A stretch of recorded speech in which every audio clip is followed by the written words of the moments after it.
बिस्मिल्लाहिर्रहमानिर्रहीम। अस्सलाम वालेकुम। विकी बर्ड्स वीडियो में खुश आमदीद कहता हूँ आप सबको। तो आज एक दूसरी वीडियो में बना रहा हूँ। एक खूबसूरत पट्टा आया है माशाल्लाह, तो मैं उसकी वीडियो भी बनाऊँगा इंशाल्लाह। तो मैंने कहा कि मैं थोड़ा सी बातचीत कर लूँ आप लोग के साथ। और ये मेरा छोटा सा शॉप है, इसमें मैं बैठता हूँ, बस यही रोज़ी रोटी है।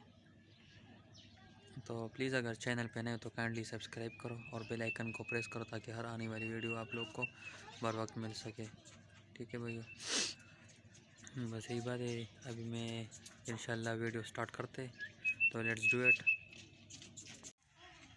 माशाल्लाह ये पट्टा हमारे पास आया है, देख सकते हो आप लोग माशाल्लाह। सर अल्लाह का देखो माशाल्लाह, बहुत खूबसूरत है। अच्छा, ये लासानी से क्रॉस नस्ल है, ठीक है, आप लोग देख सकते हो माशाल्लाह।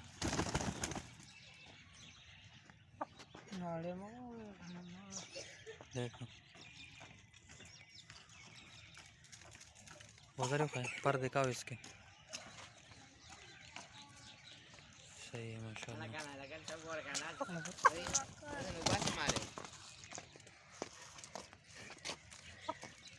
ठीक है, पाँव पे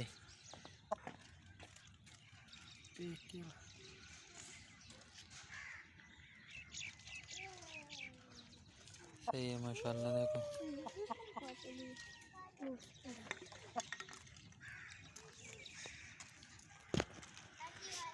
और ये बस आप लोग को है इसका ताज है छोटा सा दत्ते का ना गुते लगा। तो आप लोगों ने जिस तरह वीडियो देखी है, तो मैंने आप लोग को ये वीडियो देखा है, लेकिन सॉरी उसमें मैंने इसका एज नहीं बताया। उसका एज मतलब 2 साल और 2 महीने उसका एज है। और अगर पैसों की बात करें तो इसकी प्राइस जो डिमांड है ये 3000 रुपये बोल रहे हैं अभी। तो माशाल्लाह बहुत खूबसूरत है। अगर जिस भाई को भी चाहिए तो वो कमेंट्स में प्लीज़ हमें बता सकता है, ठीक है। और ये शॉर्ट सी वीडियो मैंने बनाई है, उम्मीद करता हूँ आपको पसंद आई होगी। और अगर चैनल पे नए तो काइंडली सब्सक्राइब करो और बेल आइकन को प्रेस करो ताकि हर आने वाली वीडियो आप लोग को मिल सके। वस्सलाम।